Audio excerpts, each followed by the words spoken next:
You have it there, the announcement by Dr. Evan Khoza as chairman of the PSL, the news that football fans in this country have been waiting for as to when will that 50% capacity that has now been allowed to stadiums begin. I've got Vata Ngobeni with me, as our sports editor here at eNCA. I mean, it's big news that's been much awaited, Vata. So I'm sure the 8th of April is not far away now. No, not at all, but then I think this is the big news everyone's been waiting for. And unfortunately, the PSL has dragged its feet. You know, as much as Dr. Khoza has now given, the green light for spectators to finally return, but unfortunately, I think it's come a little bit too late. Not just, I'm not looking at the fans, but I'm looking at the informal economy that's around, football in this country. It is massive. From mama who cook food and sell outside the stadiums, the security personnel, the transport, that brings the fans to the stadium. They have lost out.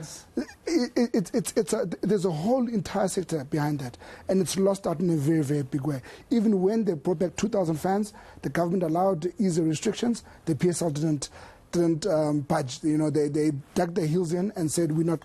The sense I got from Dr. Khoza now when he was explaining the rationale about now, he said the situation has now changed. Maybe they were too cautious. Extremely too cautious, but then I've got to agree with you there.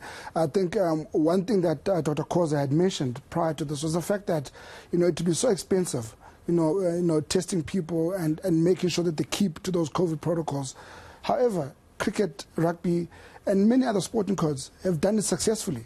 I don't know why the PSL, took so long. And I understand that things about the expense and so on, but if other sporting codes who are far less fortunate than the PSL when it comes to the pockets and the size of their pockets are able to do it and do it properly, there was nothing that was stopping the PSL from doing this. Okay, now it's going to be happening from the Nedbank quarterfinals on the 8th, the 9th and the 10th of April. Now that 50% capacity. But he mentioned that they're going to have to adhere strictly and comply with the regulations. So he says they might have some technological challenges. You have to bring your ID with you. You have to bring your COVID-19 vaccination certificate to prove. Yes, you've got to do that, and it's key. But then it's going to be key again to driving people to vaccinating, and hopefully this little carrot that has been dangled at football fans, and I think just fans of sport in general, will be enough, I think, to drive a lot of people to vaccination. We heard Dr. Khoza saying that he's urging the Department of Health to make sure that they have their officials with those vaccinations at the stadiums so that they can vaccinate people and actually allow them into stadiums. So I think it will be, again, good to drive the vaccination. But again, people must understand that you've got to come vaccinated. If not, you've got to come with a negative PCR test. I think not older than 72 hours. But then, so again, we still have to stick to the strict COVID protocols.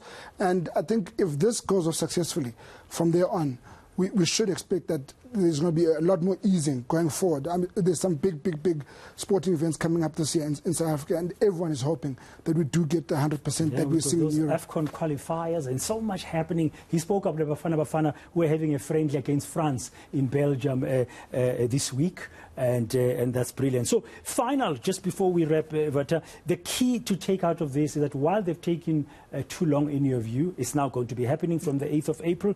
Fans, you want to access, you want to be part of those 50%, you need to get vaccinated. You need to bring your ID with you. Otherwise, you won't come in.